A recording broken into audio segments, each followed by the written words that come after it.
Just a few years back, this gym was at the front of the MMA world. Two current champions, ranked fighters across different weight classes who could be title prospects. Then something happened.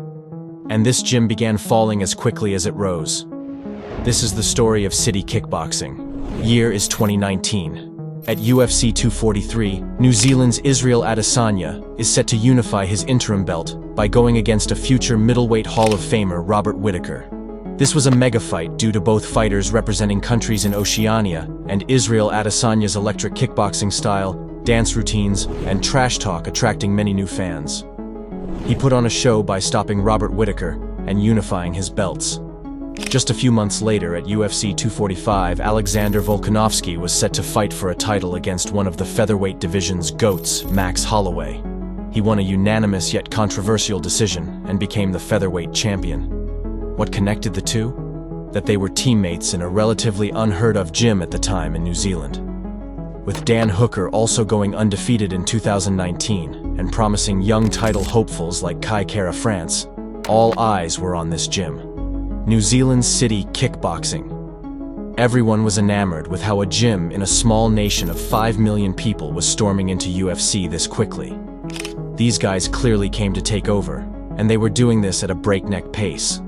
Once the pandemic took over the world, the gym was performing even better. Adesanya, Volk, and Kai Kara France were undefeated in time frame between 2020 and 2022, with the exception of Izzy failing to capture a second belt in the light heavyweight division against John Blachowicz and Kai Kara France, losing to Brandon Moreno in the summer of 2022. Along with them are the prospects from the gym like Brad Riddell, Carlos Ulberg, and Tyson Pedro also had some solid outings as well.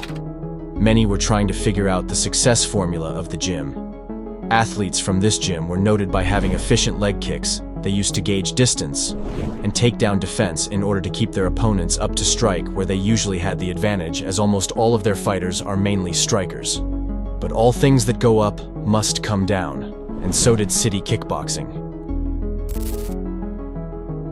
Around the end of 2022 and throughout entire 2023, it's almost as if a curse was placed on this gym.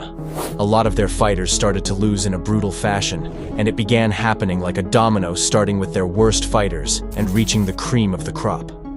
Brad Riddell was being finished left and right. Kai Kara France's title hopes were put away by Brandon Moreno's body kick, and then by Amir Albazi. Blood Diamond Mike Mathetha could not get a win despite a lot of hype behind his signing and Izzy's praise of his striking. Then the curse hit the face of the gym himself, Israel Adesanya. His arch-nemesis from kickboxing days, Alex Pereira, made it to the UFC and was fast-tracked to a title shot. Already being down 2-0 against him, Izzy was eager to avenge his losses and shut down Alex. But the opposite happened. The old bully came back to finish Izzy once again, and with that victory, he rose in popularity insanely quick, arguably being as much of a draw if not more than Izzy is currently. While Adesanya did finally get a knockout finish against Alex in their rematch, it didn't help that in his next fight, he was dominated by Sean Strickland. Seemingly off in the build-up to the fight, and then also having gotten a DUI before the fight, many began to question the mental state of Adesanya. It didn't help that it was Sean who dominated him, as Sean himself was knocked out by Alex Pereira and then trained by him. This curse then hit someone thought to have had the tightest grip on his division out of all the other City Kickboxing fighters, Alexander Volkanovski. Alex's woes began when he decided to go for the title of a double champion by taking a fight against Islam Makhachev as a lightweight. Although he officially lost the bout, he didn't lose any fans in that performance, as many thought that he arguably won. He bounced back immediately by finishing Yair Rodriguez when going back down to featherweight. It is when he decided to rematch Islam where his career took the biggest dive it could have, due to accepting the fight on short notice or simply not being on the same level as Islam at lightweight. Alex was brutally knocked out by a head kick in the second round. I thought it would be, I'm telling myself it's meant to be. Obviously, I was struggling a little bit not fighting. He then began expressing his mental struggles before the fight. Although he later refuted this by saying that it's something he gets over and isn't that serious, it didn't help his case that he decided to defend his featherweight belt against Ilia Topuria only 3 months after that brutal knockout. Ilia Topuria was also totally dismissive of Volk in the same style that Conor was of Aldo before their bout.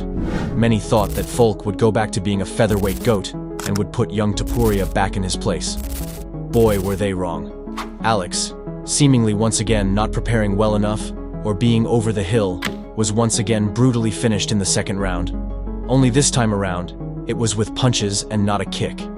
It also didn't help that his last win, which was over Yair Rodriguez, began aging poorly, as Yair recently lost by a second-round submission to Brian Ortega, who barely fought in the last 3 years and hasn't had a quality win in a while himself. Just like that, City Kickboxing lost all of their champions. A lot of their fighters fell out of rankings, and some like Blood Diamond were cut from UFC completely. Perhaps this is why. It is more than likely that a combination of factors contributed to the fall that was just as fast the rise was. The first major event was the death of a City Kickboxing teammate, Fao Vake.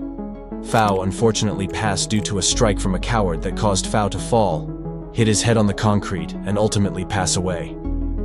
An absolutely horrible event that would affect anyone, especially his City Kickboxing teammates, who are humans just like the rest of us.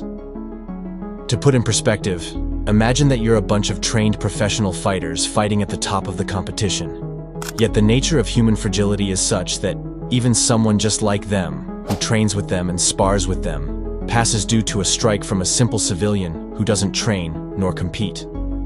That would definitely take away some of the confidence developed over years of competition. It would take away any delusion that you're always in control and remind you that in this game, one unfortunate strike could end your life. However, to be a successful fighter, you need some of that delusion and belief of invincibility, as shown by Ilia Topuria's and Conor's rise. Another factor that may have contributed to the fall of the gym is them buying into their own hype. After all this praise, it seems like the head coach, Eugene Behrman, began thinking he is bigger than he really is. He would frequently try to dictate terms to UFC regarding his fighters, and would talk about some fighters as if he's Dana White himself, and not just one of the coaches.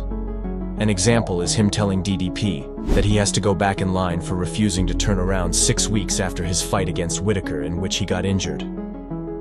Like, who do you think you are, Eugene? According to Eugene, his fighters have a championship mentality and fight with injuries. Yet around the same time, Kai Kara France withdrew from his bout against Manel Kape due to an injury.